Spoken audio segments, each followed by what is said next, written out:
Hello, I'm Jon Stapleton with CodeVA, and this is a quick tutorial on functions with parameters in practice, using functions with parameters in the context of creating interactive narratives using the Python programming language. Let's get right into it.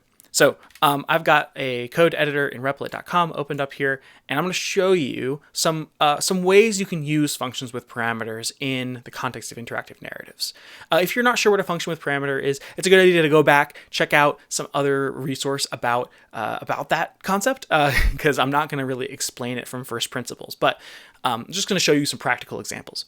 So imagine you wanted a game like a text-based adventure game in Python where you wanted the player to visit shops like stores, and they'd have a bunch of stores in the game, and the player would visit them in different points, and each shop would have like an item that they can sell to the player, right?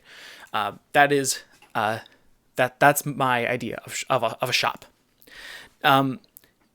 You need a couple of things to make that happen. We need some variables to keep track of like money, like the player's money. And then we need a function for managing the shop. Like what process does the user go through when they visit the shop? Now, because we have multiple shops in our game, those shops are going to have largely the same code to manage them, but they'll have a different item for a different price. And so that's sort of like the assumption I'm going to start with here. So let me make my shop function. I'm just going to pass nothing for now, and then I'll start my story, right? I'll say print. Price will be my variable that keeps track of the user's the amount of money the user has. Ooh, I really lost my train of thought there for a second. So sorry. So for my testing purposes, I'm going to have like, okay, here's how much money you have. And then I'll do the shop. And then I'll say how much money they have after going to the shop. Great.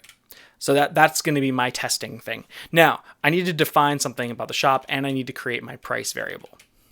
I want my price variable to be accessible across my whole story. So I'm going to go ahead and make a global variable in a different file. This is just like a scope management thing that's covered in another resource. So if you're curious about why I'm doing this and you're not sure, go check that out. But we'll call it money, and we'll start with $10. Now I have to go in and change some things here. First, I need to import the globals library that I just made. So import globals. And then instead of having price down here, I'll access that money variable, globals.money. And same situation here, globals.money. Perfect. Okay, got my framework set up. Let's just run this. It's not going to do anything. We don't have any interaction here. Now I need to do the shop. Okay, so I'm just going to write a shop function here. We'll say, hello, traveler. I have an item for you. Great. And then we'll say, would you like an item? And then the user is going to have to input a response. So we'll say answer, same thing as before. If answer equals yes, then we'll do something. And if answer is no,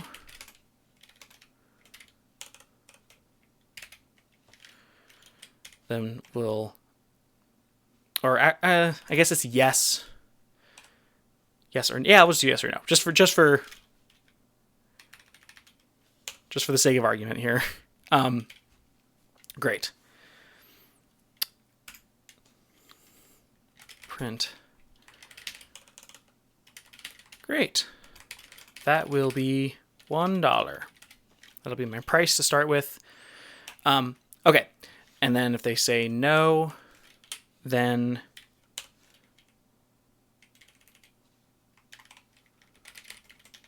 Okay, goodbye. Super simple. Now, after we buy the item as the player, the computer needs to subtract that amount from our money. That's how things work. So we'll reassign the global's money variable to a value equal to global's money minus 1. Excellent. Okay, let's do it. Would you like an item? Yes. There we go. That's great. My shop worked fine. But the key here is that I want to make it so that my game can have lots of shops, right? Right now, let's just change Anna to item to banana. And right now I have a shop that sells bananas, right? For $1. But what if I wanted multiple shops? I wanted to reuse this function for many shops, each with its own item, each with its own price. To accomplish that, I can use parameters.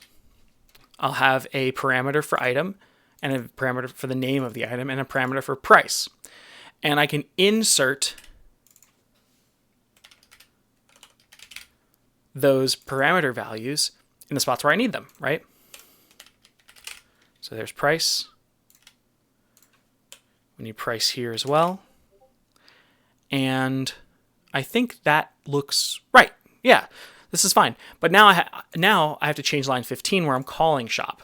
So I'll just provide the same value as I did before. A banana for $1. Run. Okay, I have $10. And here's my banana. Right, it's inserting my parameter value. Oh, and I have a problem. Would you like a 1? No. Would you like a banana? Let's try that. I have a banana for you to purchase. Oh, I have problems. Sorry. I need to do the item here too.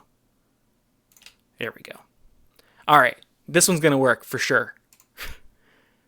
There we go. Banana for you to purchase. Would you like a banana? Yes. That'll be $1. Excellent. Now, because I've used parameters, I can call shop again with different values. Let's say I want to sell a pencil for $2. Now, my program is going to offer me 2 shops. One that's selling a banana for $1, one that's selling a pencil for $2, inserting the values, the correct values, in the place where I've told the computer to insert them. $10. Banana, I'll say no banana. Hello, traveler, I have a pencil for you to purchase. Would you like a pencil? Yes. I have $8 left because I said no to the banana and yes to the pencil. I have a shop function. It is totally set up for me to have many shops across my story. And that's a practical example of adding functions with parameters to an interactive narrative. If you have questions about this, if you run into problems, if you need help, get in the comments below. I would love to hear from you. We can help you out. Otherwise, good luck and happy coding.